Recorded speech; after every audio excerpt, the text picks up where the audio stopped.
బయలుపరచబడిన ప్రకటన కార్యక్రమానికి ప్రేమతో స్వాగతం.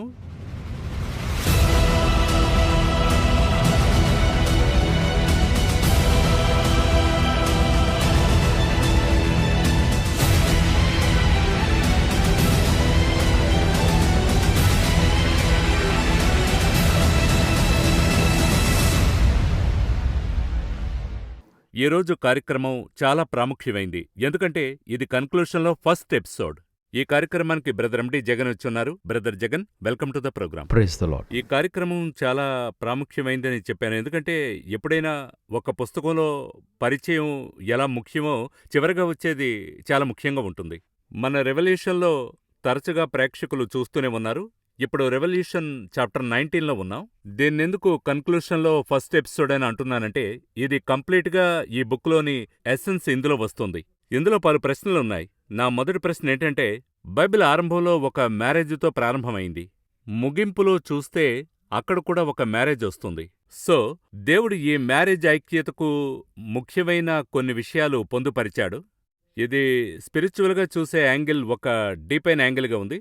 సో ఈ రెవల్యూషన్ చదివే మనం ఇప్పుడు మొదట్లో ఎంత ఇంపార్టెన్స్ ఇచ్చి తరచుగా చూసేవారు, ఫినిషింగ్ని తరచుగా చూసేవారికి ఈ 19th చాప్టర్ మనం ఎలా అండర్స్టాండ్ చేసుకోవాలి, ఈ మ్యారేజ్ ఐక్యూ అనేది జెనిసిస్ యాంగిల్లో మనం కోరిలేట్ చేస్తున్నప్పుడు చూసి జెనిసిస్ని దీన్ని ఎలా కోరిలేట్ చేసి చదవాలి అనే విషయాన్ని మీరు ఫండమెంటల్గా ఎక్స్ప్లెయిన్ చేస్తే కన్క్లూషన్లోకి వెళ్ళడానికి ఈజీగా ఉంటుంది. మీరు చెప్పినట్టుగా ఒక కార్య ఆరంభము కంటే ముగింపు ఎంతో ముఖ్యమైంది అని బైబిలే చెప్తుంది. సో దేని యొక్క ఆరంభము ఎలాగ ప్రారంభిస్తున్నామో సో దాని యొక్క ముగింపు కూడా అక్కడుంటది. దాని ప్రకారంగా మన ప్రపంచం యొక్క ఆరంభం ఆదియును అంతమునై ఉన్నాడని ఉంది. ఆదియందు దేవుడు భూమి ఆకాశం సృష్టించాడని, సో ఆయనే ప్రారంభం, ఆదియు అంతము. ప్రారంభము ముగింపునై ఉన్నది, ఆదియును అంతమును. అలాగున్నప్పుడు ఈ 19వ అధ్యాయము నుండి ఒక ముగింపుగా దానిని చూస్తూ ఉన్నాం.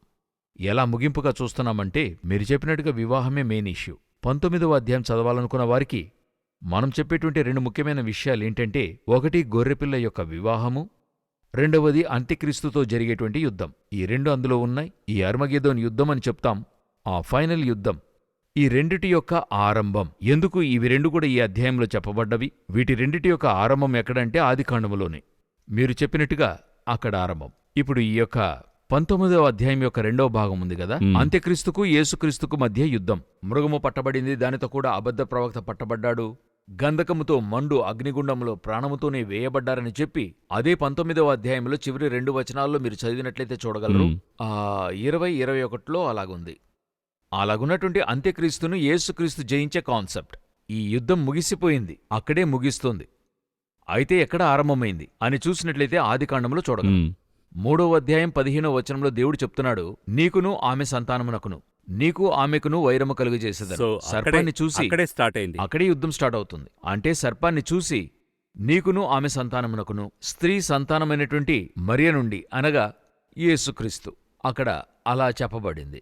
నీకును ఆమెకును, నీకు ఆమెకు, స్త్రీ అయిన సంఘానికి. ఇక్కడ పగ మొత్తము ఏర్పడింది ఆదికాండములో, ముగిసింది ప్రకటన గ్రంథములో. అందులో నీకును ఆమె సంతానానికి, నీకును స్త్రీకిని అని రెండుంటాయి. సంఘానికి, పిశాచికి, సంఘ విత్తనమైన యేసుక్రీస్తుకును, పిశాచి విత్తనమైన అంత్యక్రీస్తుకు యుద్ధం జరగాలి. అప్పుడు సంఘముతో ఆరంభమయ్యే యుద్ధం చివరిగా ఎక్కడ ముగిస్తుందని అడిగితే ఆయన కుమారునితో ముగియను. అలాగే ఈ స్థలంలో దేవుడు చెప్తున్నాడు. కరెక్ట్గా ప్రకటన గ్రంథము 12వ అధ్యాయంలో మనం చూసినట్లయితే స్త్రీకి విరోధంగా పిశాచి నిలిచుంటది. 12వ అధ్యాయం 6వ వచనంలో. తర్వాత 12వ అధ్యాయం 14వ వచనంలో స్త్రీకి విరోధంగా నిలిచి ఉంటుంది. స్త్రీ కలిగిన కుమారునికి, స్త్రీకి విరోధంగా రెండు అక్కడ ఉంటాయి. అలా స్త్రీ అనేటువంటి ఆ యొక్క సంఘానికి, క్రీస్తనే సంఘానికి యుద్ధమైనటువంటిది 2000 సంవత్సరాల క్రితం ఆరంభమైంది. యేసుక్రీస్తు ఎప్పుడు జన్మించాడు, ఆ యుద్ధము ఎప్పుడు ముగిస్తుందంటే ఈ 19వ అధ్యాయంతో ముగిస్తుంది. సో దీన్నే దేవుడొచ్చి ఒక ప్రవచనాత్మకంగా ఆదికాండం 3:15లో చెప్తున్నాడు. సో ఈ 19వ అధ్యాయమే ఉన్నంతలో ఎంతో ముఖ్యమైన, అన్ని అధ్యాయాల వాల్యూవే ఇది అంతకంటే ఎక్కువ. ఎందుకంటే ఆదికాండం యొక్క ఆరంభం, ముగింపు ఈ రెండు అక్కడే ఉంటుంది. సో అక్కడ ఆరంభమైన పగ ముగిసే స్థలము 19వ అధ్యాయం. అక్కడ వారి మధ్య ఏర్పడిన స్పిరిచువల్ వార్ఫేర్ ఎక్కడ ముగిస్తుందంటే అర్మగెదోన్లో. సో దాని గురించి ఇక్కడ చెప్పబడింది 2వ భాగం. దీని మొదటి భాగము ఎంతో ప్రాముఖ్యమైనది. ఇది బహిర్గతమైన యుద్ధం. అయితే మొదటిగా ఉన్నది ఏంటని అడిగితే గొర్రెపిల్ల యొక్క వివాహము. ఈ గొర్రెపిల్ల వివాహానికి పిలువబడిన వారు భాగ్యవంతులని చెప్పి ఇవన్నీ చెప్పబడ్డాయి. సో ఈ గొర్రెపిల్ల వివాహం అంటే ఏంటి, గొర్రెపిల్ల ఏమిటి, ఆయన వధువు ఎవరు, ఇవన్నీ చెప్పేటువంటి ఒక ముఖ్యమైన అధ్యాయమే ఈ 19వ అధ్యాయం. మీరు కొంచెం డీటెయిల్డ్గా చెప్పారు. ఇందులో ఓ ప్రశ్న కూడా వస్తుంది. జెనిసిస్లో గమనిస్తే దేవుడే సమస్తాన్ని సృష్టించాడు. అయితే క్రియేట్ చేసిన విషయాన్ని గమనిస్తే ఒకే విధంగా ఫోర్కాస్ట్ చేసి ప్లాన్ చేసి మనం పలు ఎపిసోడ్లో మాట్లాడుకున్నాం. మరి చాయిస్ కూడా ఇస్తున్నాడు ప్రజలకు. మరి మ్యాన్ అండ్ విమెన్కి చాయిస్ కూడా ఇస్తున్నాడు. ఈ చాయిస్ వీరు ఎలా అంగీకరిస్తే ఈ డైరెక్షన్ స్క్రిప్ట్ అలా ఉంది, మరో డైరెక్షన్లోకి వెళితే దానికి తగిన స్క్రిప్ట్ ఇంకా పరిపూర్ణమైన బాధ్యతనిస్తున్నాడు. అప్పుడు క్రైస్ట్ వస్తున్నాడనేది ఎప్పుడైతే ఆ మిస్టేక్ జరిగిందో అక్కడ దేవుడు ఒక ప్లాన్ చేసి జరిగిస్తున్నాడు. అయితే మనం చాలాసార్లు చెప్పాం, సాతాను క్రైస్ట్ని మనం ఈక్వేట్ చేసి సాతాన్ను పైకి తీసుకొస్తున్నామని మాట్లాడుకున్నాం. మరిప్పుడు దాదాపు అలాంటి విషువలే వస్తుంది. క్రైస్ట్ యొక్క ఫైనల్ కన్క్లూషన్ ఇలా వస్తుందని మనం చెప్తుంటే అప్పుడు మనం చెప్పిన ఆ ఫైనల్ కన్క్లూషన్లో సాతానుని మనం మహిమపరుస్తున్నామా అనే ప్రశ్న ఉదయిస్తుంది. మరి దీని వెనుక మీరేముందని అనుకుంటున్నారు? ఏమిటంటే మనము దీని గురించి ఇంతకుముందే చెప్పాము. మీకు గుర్తుందో లేదో, మనము బైబిల్ని రివర్స్లో చూస్తూ ఉన్నాం. దేవుడు వెనక నుండి ముందుకి రాస్తాడు. పోతే హీబ్రూ బైబిల్ వెనక నుండి ముందుకు వస్తుంది, రైట్ టు లెఫ్ట్. మనం ముందు నుండి వెనక్కి, మనమొచ్చి లెఫ్ట్ టు రైట్. మనము రాసి చదివేటువంటి మెథడ్ అలాగా. ఇప్పుడు అమెరికాకి లెఫ్ట్ హ్యాండ్ సైడ్ డ్రైవింగ్, మనకైతే రైట్ హ్యాండ్ సైడ్. ఆ విధంగా బైబిల్ చదవడంలోనే ఒక వ్యత్యాసం ఉంది. వెనుక నుండి ముందుకు వస్తుంది, దానిలో మరొక అర్థం ఉంది. అదేంటంటే మనము ముందు నుండి వెనక్కి వస్తున్నాం, మనం ఇక్కడి నుండి ఫాలో అవుతున్నాం, ఫ్యూచర్ చూస్తూ వెళ్తున్నాం. సరియా? అయితే దేవుడు వెనుక నుండి ముందుకు వస్తున్నాడు. దాని అర్థం ఏంటంటే ఆయనకి ఫ్యూచర్ తెలుసు, ఫ్యూచర్ నుండి ఇది చూస్తూ ఉన్నాడు. ఇదెందుకు నేను చెప్తున్నాను అన్నట్టయితే, ఆదాము హవ్వలు వచ్చారు, పడిపోయారు. బదులుగా యేసుక్రీస్తు వస్తున్నాడు, హవ్వకు బదులుగా సంఘం వస్తుంది. వీరిద్దరిని కూడా రిసెంబుల్ చేస్తున్నారు. వీరిద్దరు ఎవరు? ఆదాము హవ్వల్ని, యేసుక్రీస్తు సంఘము. యేసు లోకాన్ని జయిస్తున్నాడు, సంఘాన్ని తన కంట్రోల్లో ఉంచుతున్నాడు, గొర్రెపిల్ల వివాహము కొరకై తీసుకెళ్లబోతున్నాడు, తిరిగి భూమికొచ్చి 1000 ఏళ్ల పరిపాలన చేస్తాడు. ఇదే మనం తలంచేటువంటి ఒక విషయం. ఇదొచ్చి ఫ్రంట్ టు బ్యాక్, ఆదాము నుండి చూస్తున్నాం. అయితే నిజానికి ఏమిటని అడిగితే మనం వెనక నుండి చూస్తున్నాం. ఎలా వెనక నుండి చూస్తున్నాం? దేవుడు తనకొక పరలోకాన్ని నియమించుకున్నట్టుగా తనకు మరొకటి, తన కుమారుని పెట్టుకుని మరొకటి నిర్మించేటువంటి రీతిలో చేస్తున్నాడు. అదే సంఘముగా మరి చెప్పబడుతోంది. అప్పుడు ఆ స్థలంలో నిర్మించడానికైనా కొన్ని కార్యాలు చేసేప్పుడు ఈ యొక్క రెండిటి యొక్క మోడల్, యేసుక్రీస్తు, సంఘము, ఈ రెండిటి యొక్క మోడల్గానే ఒక మనిషి నిర్మించబడ్డాడు. ఎవరు? ఆదాం. ఎలా నిర్మించబడ్డాడు? ఇద్దరూ ఒకటిగా నిర్మించబడ్డారు. యేసుక్రీస్తు, సంఘము ఒకటిగా ఉన్నట్టుగా నిర్మించబడ్డారు. ఒక స్థలంలో ఆదాం నుండి ఏం చేస్తున్నాడు? హవ్వను వేరు చేస్తున్నాడు. ఒకచోట యేసుని ప్రక్కలో పొడిచి సంఘాన్ని వేరు చేస్తున్నారు. అట్లే ఆదాముతో హవ్వ చేరుతుంది, ఒక కుమారుని కంటుంది. సంఘము యేసుతో చేరుతుంది, ఆత్మలను సంపాదిస్తుంది. ఇదియే కాన్సెప్ట్. ఈ యొక్క కాన్సెప్ట్లో ఇలాంటి ఒక విషయంలో, అంటే దేవుడు నూతన యెరూషలేం, దేవుడు నూతన యెరూషలేం పోలికలు సంఘము భూమికి తెచ్చి ఆదాము హవ్వల్ని దేవుడు పెడుతున్నాడు. ఇప్పుడు ఆదాము హవ్వల్ని యేసును సంఘముగా చెప్పుకుంటున్నాము. ఏం చెప్పాలంటే యేసును సంఘాన్ని ఆదాము హవ్వలుగా చెప్పాలి. ఎందుకంటే వీరు వెనుక వచ్చినవారు. దేవునికి ముందుగా ప్రణాళిక ఉంది, దాని ఆధారంగానే వీరు నిర్మించబడ్డారు. వీరు నిర్మించబడిన తర్వాత ప్లాన్ రాలేదు, ప్లాన్ తర్వాత నిర్మించబడ్డారు. అలాగున వీరు తేబడిన తరువాత సాతాను వీరిని శోధించడానికి ఉత్తర్వు జారీ చేయబడ్డాడు. స్క్రిప్ట్లో విలన్ ఉండాలి కదా, ఆ విలన్ వచ్చాడనమాట. ఆ విలన్ని గెలవడానికి కొన్ని మెథడ్స్ ఉంచాడు. సాధారణంగా చూడండి, విలన్ ఏదన్నా చేస్తాడు, అయితే హీరోకొచ్చి ఒక ప్రోటోకాల్ ఉంటుంది. విలన్కి ఏముండదు, ప్రోటోకాల్ అనేది ఉండనే ఉండదు. అయితే విలన్కి ఈ లోక చట్టము కట్టుబడి అయి ఉంటది, కాని అది మీరి చేస్తాడు. ఆ విధంగా పిశాచికి దేవుడు నియమించిన చట్టాలు చెల్లుతాయి, కాని మీరి చేస్తాడు. కాని యేసుక్రీస్తు ఆ చట్టాన్ని మీరకుండా చేస్తాడు. ఇద్దరు యుద్ధం చేస్తారు. ఎవరికోసం చేస్తున్నారు? వధువు కోసం చేస్తున్నారు. ఇప్పుడు యేసు దానిని విమోచిస్తున్నాడు. అలా తీస్తున్నప్పుడు సాతాను పెద్దవాడన్నది కాదు, విలన్ పెద్దవాడనే అర్థం కాదు. విలన్ అంతటితో ముగింపు నాకొస్తున్నాడు. ఇది ఒక ప్రీ ప్లాన్డ్ అయినటువంటి స్క్రిప్ట్. ఇందులో ఎవరునూ పెద్దవాడు చిన్నవాడని కాదు, యేసే గొప్పవాడు. ఆయనే వరుడు, గొప్పవాడు, ఆయన్ని ఒక ప్రణాళికగా పరలోకం పంపింది. అదే ఇప్పుడు జరుగుతుంది. సో, మనం సాతానికి అన్‌డ్యూ రిగార్డ్ ఇవ్వాల్సిన అవసరం లేదంటారు. అవును, అతన్ని హెచ్చించాల్సిన పని లేదు. ఒక పీరియడ్లో 2000 సంవత్సరాల క్రితం కూడా అతనొక అధికారం కలిగినవాడిగా కనపడ్డాడు. ఇప్పుడు అధికారం లేదు. యేసు తలను చితక్కొట్టాడు. అతని పళ్ళు పెరికివేయబడ్డాయి. అలాగున్నప్పుడు మనమెందుకు అతనికి భయపడాలి? ఎందుకు హైప్ ఇవ్వాలి? కొందరు అధికంగా పిశాచి గురించే మాట్లాడుతుంటారు. దాని పరిణామం ఏమవుతుందంటే వీరు పిశాచికే పరిచారం చేసేవారిగా ఉంటారు. మనం దేవుణ్ణి అధికంగా మాట్లాడితే దేవునికి పరిచర్య చేసేవారిగా ఉంటాం. నేను ఈ ప్రశ్న వేయడానికి రీజన్ ఉంది. ఎందుకంటే మనం ప్రేక్షకులకు అర్థం అవ్వాలని కొన్ని ప్రశ్నలు వేస్తున్నాం. ఈ మ్యారేజ్ కాన్సెప్ట్ మీరు ఎక్స్‌ప్లెయిన్ చేశారు.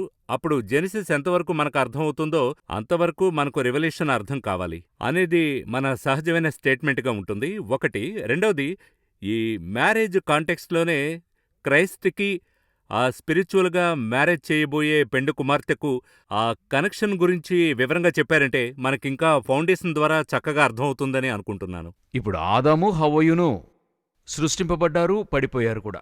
ఇదే మనకి తెలిసింది, అవునా? ఈ పతనాన్ని గూర్చి ఇంకా కొంత మీరు అడిగినట్లయితే ఆదాము హవ్వలు పడిపోయినటువంటిది ఒక ఆధిపత్యము, ఆ ఆధిపత్యమునకు లోనైనటువంటి సంఘ అధికారమును, ఒక ఆర్గనైజేషన్ యొక్క పతనం, ఒక కింగ్డమును, ఆ కింగ్డంలో ఉన్నటువంటి రాణియును ఇద్దరు కలిసినటువంటి ఒక పతనం అనుకోండి. ఈ యొక్క పతనాన్ని దేవుడెందుకు అనుమతించాడు? సర్వశక్తిమంతుడైన దేవుడాయన ఇప్పుడు ఆ స్థలంలోనే సర్పాన్ని అనుమతిస్తున్నాడు.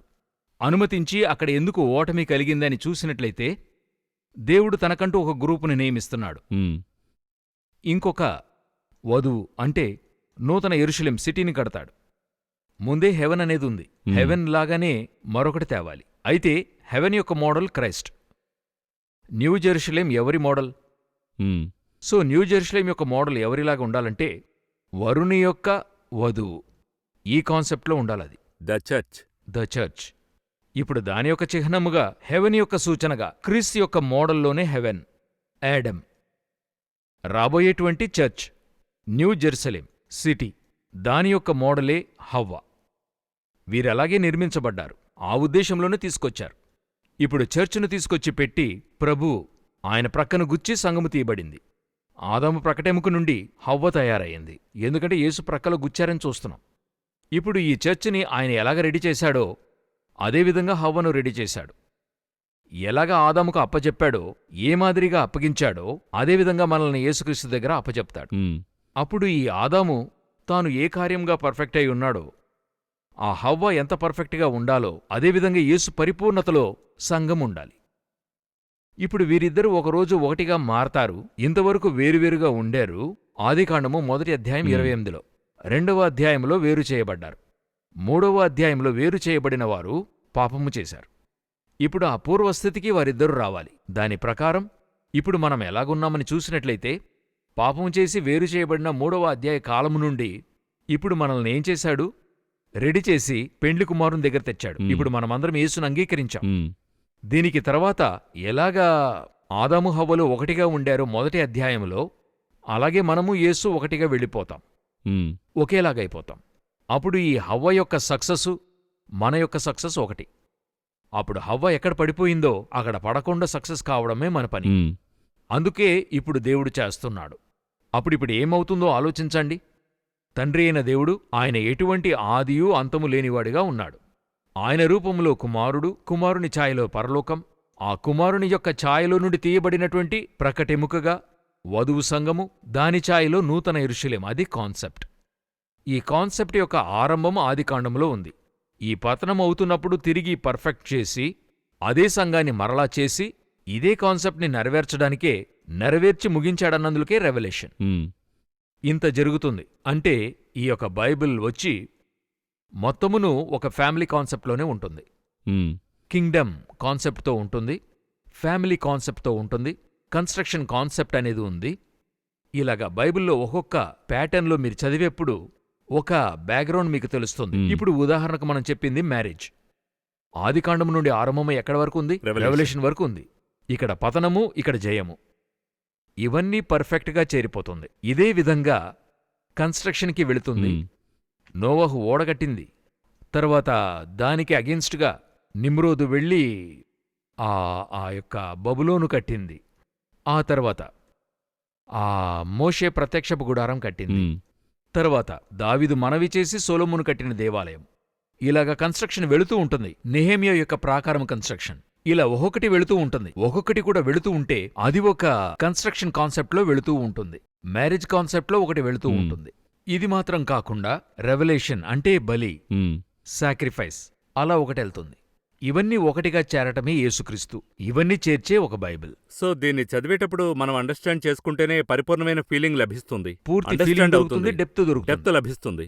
లేకపోతే ఇది ఒక కథగానే చదువుతూ ఉంటారు. అయితే అవి మిస్ అవ్వడానికి, గందరగోళం కావడానికి అవకాశం ఉంది. ఆబ్వియస్ గా వస్తుంది. ఆ తర్వాత ఏం చేస్తారంటే ఎవరి దగ్గరైనా అడగడం జరుగుతుంది. ఉమ్. వాళ్ళు సరిగా చెప్పరు, వీళ్ళకి తృప్తి కలగదు. ఆ తర్వాత మిగతాది చదివేటప్పుడు ఇది మర్చిపోతారు. అందుకనే దేవుడు చెప్తున్నాడు, నన్ను అడుగుము, నేను పరిశుద్ధాత్మను పంపుతాను. Read with the Holy Spirit and anointing అనేది అదే వర్తిస్తుంది. ఎందుకంటే దేవుని వాక్యము దైవాత్మ చేత అనుగ్రహింపబడింది. దీని ఆధార్ మీతో కూడా వస్తేనే ఆయన ఎందుకు రాశాడన్నది మీకు తెలుస్తుంది. తెలుస్తుంది. ఇప్పుడు మీ బుక్కుని నేను చదువుతాను. ఇప్పుడు ఒక అందులకు మీ థాట్స్ ని అర్థం చేసుకోగలను. ఉమ్. 100% మీరు ఎందుకు రాశారన్నది ఎవరికీ నాకంటే కూడా మీకే బాగా తెలుస్తుంది. ఉమ్. అప్పుడు మీరు నాతో కూడా ఉన్నట్టయితే తేటగా నాకు అలా తెలియజేస్తారు. ట్రావెల్ చేస్తున్నప్పుడు ఆ మైండ్ క్లియర్ గా ఉంటుంది. క్లియర్గా ఉంటుంది. అదేలాగా హోలీ స్పిరిట్ వచ్చినట్లయితే ఆయన వీటన్నిటిని కూడా తెలియజేస్తాడు. సర్వ సత్యములోనికి ఆయన నడిపిస్తాడు, రివీల్ చేస్తాడు. రివీల్ చేస్తాడు. మ్. అదే దీని స్పెషాలిటీ. అవును, ఈ సంఘం అన్నప్పుడు రెవల్యూషన్లో మనం చూస్తూ ఉన్నాం 7 విధాలైన సంఘాలు. అక్కడ కూడా చూస్తే సంఘాలకు ప్యాటర్న్ ఉంది. అయితే గాడ్స్ ప్లాన్లో ఒక church in marriage with the bride అని వస్తుంది. సో బిగినింగ్లో అయితే ఎంతవరకు చర్చ్ ఒక సంఘం ఎలా వేరైపోయిందో అనే విషయం బిగినింగ్లో మనం చదువుతున్నాం. ఆ కోణంలో మనం ఎలా గ్రహించాలి? అది ఎలాగన్నట్టయితే ఏ డినామినేషన్, ఏ చర్చు, ఏ ఆర్గనైజేషన్ దేవుడు చెప్పి వచ్చినట్టుగానే ఉండనివ్వండి అవి. అయితే వారు దేవుడు చెప్పినది పూర్తిగా గైకొని ఉన్నారా? ఇదే ప్రశ్న. ప్రశ్న. ఇది పూర్తిగా గైకొనేటువంటి వారు ఏ డినామినేషన్లోనైనా ఉంటారు, ఏ చర్చిలోనైనా ఉంటారు. మరి మనమే చర్చిని వేరు చేసి ఉంచుతాం. నేనెప్పుడు చెప్తాను, మన దగ్గర ఉన్నటువంటి మైనస్ ఏంటంటే అతను పరలోకానికి వెళ్ళడు అన్నది మనం ఎంతో సంతోషంగా చెప్తాం. హెవెన్ కాన్సెప్ట్ ఏంటంటే అందరూ పరలోకానికి రావాలి. ఇదే హెవెన్ కాన్సెప్ట్. అప్పుడు ఎవరు వెళ్లరనే దాంట్లో ఈరోజు క్రైస్తవం ఎంతో తేటగా ఉంది. ఎవరు వెళ్లరు, ఎవరు చేయరు, అతను వెళ్ళడండి, రాకడలో వెళ్ళడండి, ఇతను పరలోకానికి రాడండి. ఈ కాన్సెప్ట్ని అందరూ పెట్టుకున్నారు. బైబిల్లో ఏం చెప్పబడింది? అందరూ రావాలని ఉంది. అలా అందరూ వస్తున్నప్పుడు వారి వారి రాకడలో ఎత్తబడటానికి ఒక క్రైటీరియా ఉంది. ఎంతో చెప్పుకున్నాం. ఈ క్రైటీరియాని 100% ఫాలో చేసేవారే ఈ రాకడలో ఎత్తబడతారు. వీరికే ఆ పెండ్లి విందు. ఈ 100% ఫాలో చేస్తున్నారు కదా, ఆయన ఇష్టపడినటువంటి వధువు. ఉదాహరణకు ఒక దగ్గరికి వెళ్ళినప్పుడు కొందరికి అమ్మాయిని చూసిన వెంటనే నచ్చుతుంది, ఆ అబ్బాయిని చూసిన వెంటనే నచ్చుతుంది. ఇతను అడిగి చూద్దామా, అతని ఇంటిలో అత్తమామలు చూసిన వెంటనే చెప్తారు, ఆ అబ్బాయి చూడటానికి బాగున్నాడు, ఎక్కడ పని చేస్తున్నాడని అడిగి ఇతనొక పెళ్లికెళ్ళుంటాడు, ఆ పెళ్లిలో ఇతని పెళ్లి కుదిరిపోతుంది. అదేవిధంగా దేవుడు అందర్నీ తెస్తున్నాడు, కాని తన వధువుకైనటువంటి లక్షణాలు తెలియజేస్తున్నాడు. అది 100% ఫాలో చేసేవారే రాజుతో కూడా వెళతారు. మిగతా వారెవరూ రాజుతో వెళ్లేవారిగా లేరు. అదే బైబిల్ చెప్తుంది. In the likeness of image marriage గురించి మనం మాట్లాడుతున్న విషయం, మరి ఇద్దరి మ్యారేజ్ ఐక్యతలో ఉన్నారంటే ఎలా వారి ఫేసే మారిపోతుందని మనం మాట్లాడుతున్నాం. అది ఎక్స్ప్లెయిన్ చేస్తే దీనికి వర్తిస్తుంది అనుకుంటున్నాను. అంటే ఆదామును సృష్టించినప్పుడు మొదటి అధ్యాయంలో చెప్తున్నాడు, దేవుని స్వరూపములో ఆయన పోలిక చొప్పున సృజించబడ్డాడు. అప్పుడు గాడ్, యాడమ్ ఒకే పోలికలో ఒకే ఉంటారు. రూపం. ఇప్పుడు వీరిద్దరూ ఎంతకెంతకు ఒకటిగా ఉంటారో అదేవిధంగా పోలికలు ఉంటాయి. ఇప్పుడు 40 దినాల తర్వాత మోషే కొండ దిగుతున్నాడు. పైనున్నప్పుడు ఆయన ముఖం ప్రకాశంగా ఉండింది. ఎందుకు? దేవుడు ఎలాగ మీట్ చేశాడు? ప్రకాశంగా మీట్ చేశాడు. ఇంపాక్ట్ అదే ఆయన ముఖంలో కొడుతుంది. అదేవిధంగా ఒక మెడికల్గా ఏం చెప్తున్నారంటే ఒక 50 లేక 55 సంవత్సరాలు ఆదర్శ దంపతులని చెప్తారు. నేను చాలా కాలంగా చెప్తున్నదేంటంటే ఈ డౌన్ టు ఎర్త్, ఇంకొకటి నా కొరకే దేవుడు చేసి ఉంచాడు అని చెప్పేటువంటి వారు వచ్చి అబద్ధం ఆడుతున్నారంటాను. ఎందుకంటే దేవుడిచ్చేప్పుడు అట్లే మీరు అనుకున్నదేదో ఆయన ఇచ్చివేయడు. ఆయన అనుకున్నది తీసుకొచ్చి మీకిస్తాడు. అందులో మీరు ఎన్నో ఇష్టపడకపోవచ్చు, పలు కార్యములు అందులో మీరు ఇష్టపడలేకపోవచ్చు. కానీ కూడా ఉండి ఉండి ఉండి ఎవరో ఒకరు మౌల్డ్ చేసి ఎవరో ఒకరు సాక్రిఫైస్ చేస్తారు. ఒకరి కొరకు ఒకరు వదులుకుంటూ ఇలా చేస్తూ ఉన్నప్పుడు వీరిద్దరునూ ఆ తర్వాత ఒకటిగా మారడానికి వస్తున్నారు. అలా వచ్చినప్పుడు ఏ రీతిగా ఒకరిని ఒకరు చూసుకుంటూ ప్రేమించి అలవాటు చేసుకుని డైలీ ముఖం చూసే అలవాటున్నటువంటి వారికి పెండ్లి చేసుకుని 25 సంవత్సరాల అనంతరం ముఖమే మారి ఉంటుంది వారికి. ఉమ్, భర్త వంటి ఛాయ తన భార్య ముఖంలోనూ, భార్య యొక్క ఛాయ అట్లే కొంచెం భర్త ముఖంలో ఉంటుందట. బయటికెళ్ళినప్పుడే చెప్తారట, వీరు చూడటానికి భార్య భర్తల్లా లేరు, అన్నా చెల్లెల్లాగున్నారు. ఉమ్, నేను రీసెంట్గా దీని గురించి మాట్లాడేటప్పుడు వారేం చెప్పారంటే, ముందైతే కండే మారేది, ఇప్పుడు ఎముకలే మారుతున్నాయట. ఉమ్. ఎముక మారని విషయం అదే ఎదుటివారి యొక్క సైజుకు తగినట్టుగా మారుతుంది. The impact of seeing I to I లాగా. ఆ విధంగానే అలా జరిగినప్పుడు 2000 సంవత్సరాలుగా సంఘం యేసునే చూస్తున్నప్పుడు ఎలా ఉంటుందో చూడండి. కుమారుని యొక్క పోలికగా మనముంటాము. అయితే ఎవరుంటారు? కుమారుని చూసేవారే ఉంటారు. వారే ఆయన వలె మార్చబడి ఉంటారే గాని ఒట్టిగా క్రైస్తవులైన వారు ఆయన వలె మార్చబడి ఉండరు, ఆ పెండ్లి కుమార్తెగా ఉండరు. అదే అందులో ముఖ్యమైన విషయం. సో 19th చాప్టర్లో వేరే ప్రాముఖ్యమైన అంశాల్ని మనం ఎలా అర్థం ఈ చేసుకోవాలి? వివాహంలోనే చూసినట్లయితే 3 విధములైన కూటాలు ఉన్నాయి. ఓ, అందులోనే. అవును, ఇందులో 3 విధాలైన కూటాలు ఉన్నాయి. ఈ కూటాన్ని మనం ఏం చేయవలసి ఉంది? కొంచెం గమనించాలి, ఎందుకంటే పెండ్లి విందని చెప్తున్నాం. ఉమ్, ఆ 3 కూటాలు ప్రాముఖ్యమైనవి. 19వ అధ్యాయం ప్రకటన గ్రంథములో మొదటి సమూహాన్ని చూడండి. ఉమ్, ఆ 2వ వచనం చివరిలో, మరి రెండవసారి వారు ప్రభువును స్తుతించుడి అనిరి, ఆ పట్టణపు పొగ యుగయుగములు పైకి లేచుచున్నది. 5 మరియు మన మ్. దేవుని దాసులారా, ఆయనకు భయపడువారులారా, కొద్దివారేమి గొప్పవారేమి, మీరందరూ ఆయనను స్తుతించుడి అని చెప్పుచున్న ఒక స్వరము సింహాసనమునొద్ద నుండి వచ్చెను. ఇప్పుడు వీరిక్కడ ఏం చేస్తున్నారంటే, 9లో, మరియు అతడు నాతో ఈలాగు చెప్పాను, గొర్రెపిల్ల పెండ్లి విందుకు పిలువబడిన వారు ధన్యులని రాయుము, మరియు ఈ మాటలు దేవుని యథార్థమైన మాటలని నాతో చెప్పాను. పిలువబడిన కూటం, ఇన్వైటెడ్. ఇదే కార్యము, ఈ వివాహం జరిగే విషయాన్ని యేసు ఎక్కడ చెప్తున్నాడంటే, మత్తయి 22లో చెప్తున్నాడు, లూకా 12లో మాట్లాడుతున్నాడు. చెప్తున్నప్పుడు యేసు చెప్పే మాట ఏంటంటే, అందరినీ పిలవమంటున్నాడు. అలా పిలవమని చెప్తున్నప్పుడు, ఇందులో ఆహ్వానించి పిలిచినప్పుడు అలాగే పిలవబడినవారు వస్తూ ఉన్నారు.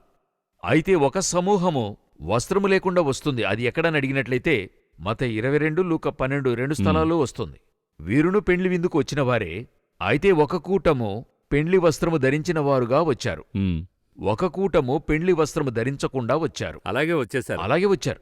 వీరెవరు? పెండ్లి వస్త్రము ధరించని వారు ఎవరంటే, పిలిచిన వారిని రమ్మన్నాను, ఎవరూ రాలేదు, కొంతమందే వచ్చారు. అప్పుడు ఈ స్థలం మిగిలిపోయింది, ఆహారం సిద్ధమైంది, ఇవి వేస్ట్ కాకూడదు. అప్పుడేం చేస్తాను? నాకు సంబంధం లేని వారిని, వీధిలో అటు ఇటు వెళ్లేవారందరినీ కూడా రమ్మని పిలవండి చెప్తున్నాడు. అని. అదే మన యొక్క కాలం. అబ్రహాం, ఇస్సాకు, యాకోబు అనేవారు పిలవబడినవారు. దేవుడు వారికి దర్శనమై, నేను మీకు చూపించే దేశానికి రండి, ఇది పిలుపు. యాకోబుకు దర్శనమై, ఇస్సాకుకు దర్శనమై, ఇది పిలుపు. అయితే మీకు నాకు ఇవ్వబడింది ఏంటని అడిగితే, ఇన్విటేషన్. ఇది ఎటువంటిదంటే ఒక ఆల్టర్నేట్ ఇన్విటేషన్. మనిషి రాలేదండి, ఆహారం మిగిలిపోయింది. ఎవరైనా పర్వాలేదు, రమ్మను. వారికొచ్చి ఎటువంటి క్వాలిఫికేషన్ లేదు. నాకు తెలిసినవాడా, సొంతవాడా, వీరి పూర్వీకులు చేసినదంతా మీ పూర్వీకులు చేశారా? ఏదీ లేదు. వారికున్న ఒకే అర్హత, పెండ్లి వస్త్రం ధరించిన వాని వలె ఉండాలి. సో ఇతడొచ్చాడు. వచ్చి అతని ఇష్టానికి మాట్లాడుతున్నాడు. ఆ విధంగా జరుగుతుంది 22వ అధ్యాయంలో పరలోకంలో. చివరిగా అతని చూసి అడుగుతున్నాడు, నీ పెండ్లి వస్త్రం ఎక్కడా అని అడుగుతున్నాడు. అలా అడిగినప్పుడు చూస్తూ ఉన్నాడు. ఇతని పట్టి కటిక చీకట్లో పడేయమంటున్నాడు. మరి రెండవ కూటం, ఒక కూటము పిలువబడి పిలుపునకు రానివారు, పెండ్లి వస్త్రము ధరించిన కూటం. Invitation is there but they did not come. But they are ready to come. రెండవది, ఇన్విటేషనే లేదు, పిలువబడనూ లేదు, కాని సందర్భాన్ని బట్టి ఆహ్వానించబడుతున్నారు. ప్రభువు ఏం చేస్తున్నాడు? రమ్మంటున్నాడు. అది రెండవ కూటం. మరి ఇది కాకుండా, ఈ యొక్క పెండ్లి గృహంలో ఇది కాకుండా మరొకటి మూడవది. అదేంటని అడిగినట్లయితే, ఆ పెండ్లి గృహము నుండి ప్రభువు తీసుకెళ్లేటువంటి ఒక గ్రూపు ఉంటుంది. వధువు ఒక గ్రూపు, పిలువబడిన సహాయకులు ఒక గ్రూపు, పిలువబడి పెండ్లి వస్త్రము లేకుండా వెనక్కి తగ్గిన గ్రూపు. సో ఈ 3 గ్రూపులున్నాయి. ఇందులో ఆ తర్వాత రాకడొచ్చేప్పుడు వాక్యమేం చెప్తుంది? పెండ్లి ఒక కూటము నిన్ను కొనిపోవును అని వాక్యం చెప్తోంది. లూకా 12లో చెప్పబడుతుంది. సో దీని ప్రకారం పెండ్లి నుండి వచ్చి కొనిపోవడంలో ఉపద్రవ కాలము ముగింపునకు ముందే పెండ్లి ముగిసిందని అర్థం. ఎక్కడా? హెవెన్లో. ఉపద్రవ కాలానికి ముందుగానే పెండ్లి ముగిసినట్టయితే అప్పుడు వధువు ఉపద్రవ కాలానికి ముందుగా ఎక్కడుండాలి? పరలోకంలో ఉంటేనే జరుగుతుంది. సో ఈ పెండ్లి విందునకు ఆహ్వానింపబడిన దేవుని దాసులారా, ఆయనకు భయపడువారులారా, కొద్దివారేమి గొప్పవారేమి, మీరందరూ ఆయనను స్తుతించుడి అని సింహాసనం నుండి ఒక స్వరము వినబడింది. అదే కాన్సెప్ట్.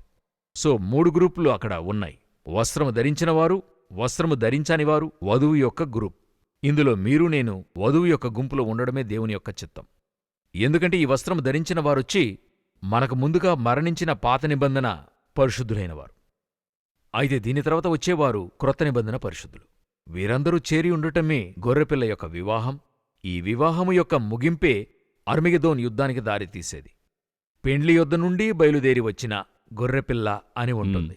సో పెండిని ముగించుకొని మరి రాకడలో ఎత్తబడి సంఘము పరలోకానికి వెళ్ళి ఆ 7 సంవత్సరాల లోపల ఈ సంభవాలు జరుగుతాయి. ముగింపులో ఆ గొర్రెపిల్లయును వధువును క్రిందకి వస్తారు, అర్మగెదోను యుద్ధానికి వస్తారు. ఇదే అక్కడ చెప్పబడింది. 19 చాప్టర్లో అనేక విషయాలు మనం చూసాం. కన్క్లూషన్లో ఇక 2-3 నిమిషాలు మాత్రమే ఉన్నాయి. నా ప్రశ్న ఏంటంటే, ప్రేక్షకుల తరఫున అడుగుతున్నాను, నా వైపు నుంచి కూడా అడుగుతున్నాను. ఏమిటంటే, ఇప్పుడు గమనిస్తే ఇన్విటేషన్ ఉంది, కానీ వారు రాలేదనేది ఒకవైపు, ఒక గ్రూపు. ఇన్విటేషన్ లేదు, అయితే దేవుడు పిలిచాడు, వచ్చేసామనేది మరో కోణం. ఇంకా చెప్పాలంటే మీరు చెప్తున్నప్పుడు సెకండ్లో మనం వచ్చినట్లుగా అనిపిస్తుంది అని అర్థమవుతుంది. ఓ పెద్ద ప్లాన్ వేసి కాదు, దేవుని కృపలో ప్రవేశించాం. అయితే వచ్చిన వారిని దేవుడు అడుగుతున్నాడు, మీ వస్త్రాలేవి అని అడుగుతున్నాడు. ఇప్పుడు నా ప్రశ్న ఏంటంటే, సరే వచ్చేసాం, దేవుని కొరకు జీవిస్తున్నాం, ట్రై చేస్తున్నాం మాక్సిమం. మీ వస్త్రం ఎక్కడని అడిగితే ఆ ప్రశ్నను కొంచెం రివర్స్లో అడిగితే బాగుంటుంది అనుకుంటున్నాను. ఎక్స్ప్లెయిన్ చేస్తే ఎలా సిద్ధపడాలి అనే ప్రశ్నకు నేను వేసే ప్రశ్న ఇదే. ఇప్పుడు బహిర్గతంగా చెప్పాలంటే పిలువబడినవారు ఇశ్రాయేలీయులు. యేసు వచ్చినప్పుడు వారు రెడీ కాలేదు. ఇప్పుడు ప్రభు ఏం చేయబోతున్నాడు? తిరిగి మనకి ఆహ్వానాన్ని పలుకుతున్నాడు. వీధిలో వెళ్లి వచ్చేవారందరినీ పిలవమంటున్నాడు. జెంటైల్స్. మనం వచ్చేశాం. ఇశ్రాయేలీయులకు బదులుగా వచ్చామన్నది మాత్రము అతనికి లభించే ఆశీర్వాదం నాకు లభించదు. అతని దగ్గర వస్త్రముంది, ఆ వస్త్రము నాకు లభిస్తేనే అది దొరుకుతుంది. అతనొచ్చాడు, వస్త్రముంది, కాని అతడేం చేయలేదంటే అంగీకరించలేదు. నేను అంగీకరించాను, కాని నా దగ్గర ఏమి లేదు? వస్త్రం. పెండ్లి వస్త్రము లేదు. పెళ్లి బట్టలు, రక్షణ వస్త్రము నా దగ్గర ఉంది. సరే, అదే రక్షింపబడి సంఘములోనికి వచ్చాను. అప్పుడు ఈ పెండ్లి వస్త్రము అని చెప్పేటువంటిది ఏమిటి?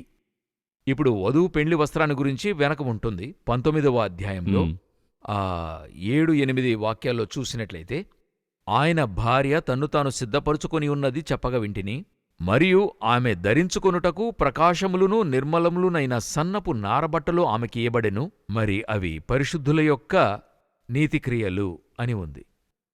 అది స్పష్టంగా ఉంది. అది తేటగా ఉంది వాక్యం. ఈ వస్త్రముతో మీరు రావాలి, నీతిక్రియలు. ఇప్పుడు వచ్చాను, కాని నాకు నీతి తెలియడం లేదు. నీతిలో నడవాలి. కృప వచ్చింది, నన్ను పిలవడానికి రెడీగా ఉంది. అయితే నా దగ్గర ఏం లేదంటే నీతి లేదు. నువ్వు రక్షింపబడటం మాత్రమే క్వాలిఫికేషన్ కాదు, చివరి వరకును దైవాశీర్వాదం పొందుకోవాలంటే దేవుని యొద్ద నీ నీతి కొదువ కాకుండా కనబడటమే. వాక్యం అలాగే ఉంది.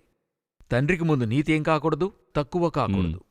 ఇప్పుడు ఇదే దేవుడు అక్కడ ఎదురుచూస్తున్న వస్త్రం, ప్రకాశించే సన్నపు వస్త్రం ఎదురుచూస్తున్నాడు దేవుడు. ఈ వస్త్రము తమ నీతిని కాచుకునేటువంటి వారు.